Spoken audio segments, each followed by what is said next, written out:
Hi Cardinals, it's Mrs. Carrera. I wanted to finish up the last chapter, chapter 11 of the sloppy copy for you guys, and hopefully you're enjoying it. Okay. Chapter 11, a happy ending.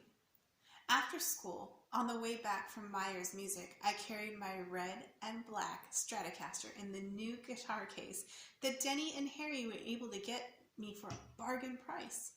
Even my papa left work early to be a part of this outstanding, exuberant, and monumental occasion. I guess you could say it was a family event. My mother and Patches had showed up, too, along with Darlene and Cynthia, who held Stevie's hands while they were singing. "Twinkle, twinkle, little guitar," Stevie sang. "It's a beauty," Mr. Myers said. He counted out my money and tucked it into the register. When I got home, I played my guitar until it was time for supper. My mother whipped up my personal favorite, spaghetti and meatballs. "This is delicious," said Darlene. "Mrs. Hickman, may I have your recipe?" Cynthia asked. Harry Harrington's two beautiful older sisters also said they'd be happy to stop by tomorrow to keep an eye on Stevie, if that was okay with my mother. "Yes," I said, "that would be great. You're welcome to come by the house anytime."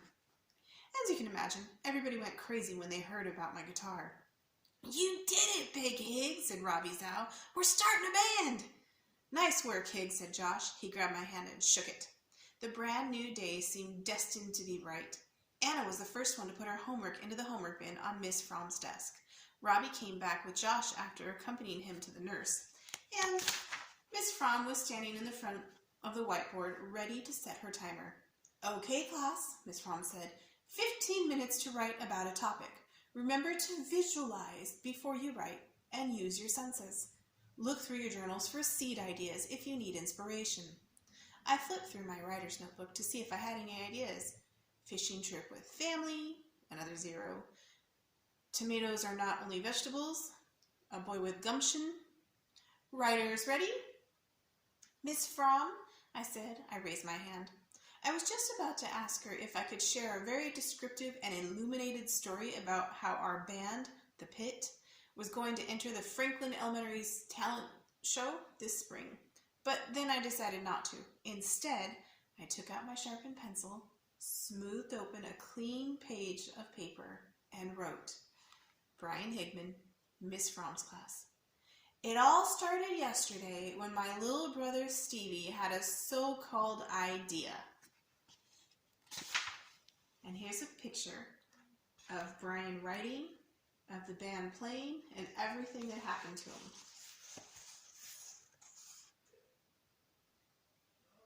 There's Stevie dumping the bait into the water. There's the band. There's Brian writing. Oh, sorry, there's Stevie dumping the bait into the boat. And this right here is Brian writing his paper. All right. Oh, there's one more chapter. We'll add it on to here. Chapter 12. Big Hig's Facts for Writing. And these are the things he wants to put for the Franklin. Number 1, pay attention to the ordinary things that happen in your life and teach yourself to write them down. Number 2, write about what you know or research what you don't. Number 3, organize your story with a beginning, a middle, and an end. Number 4, think of the setting and the characters. Number 5, visualize the scene in your head. Number 6, choose outstanding and descriptive words. Number 7, illuminate the moment, including the 5 senses. Number 8, don't be afraid to write with your voice. Number 9, take a break if you get stuck. And number 10, don't give up. I think these are good facts for you guys to remember, because sometimes, like Big Hig, you forget what you're talking about and you go crazy.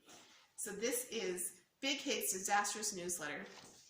Remember, he wants to write in the newspaper? So I'll read each one of these. It says, "As keyboarded on my computer by Brian Higman." The first article is Writer's Journal Update. "Dear Writer's Journal, today I do not have my homework and I'm about to get another 0. Yours truly, guess who?" Next article, A Person Who Can Make a Big Deal Out of Anything. Anna is the kind of person who can make a big deal out of anything. Last week when Martin Adachi put a tomato in his fruit painting. Anna made one of her big deals about whether a tomato was a fruit or a vegetable. I was glad when Mrs. Chilla said that a tomato could be considered as both. It was a fruit that was used as a vegetable. In the plant group, it was actually considered to be a berry. Next article, caution, planets are crisscrossing. This is not your lucky day. Next article, Brian Higman's mother finally hits the ceiling. Really nice kid banished to Siberia for life. See more inside. And the last one, try this new recipe, slow roasted surprise. Mix one big kid, one late homework, add one angry teacher, turn on heat, stand back, expect anything. And the artwork was done by the outstanding Brian Higman. Did you guys look at that? Okay, that is the end of our book. I hope you guys liked it. I will try and send some more through your teacher, so you guys stay tuned and we'll start a new book. Okay?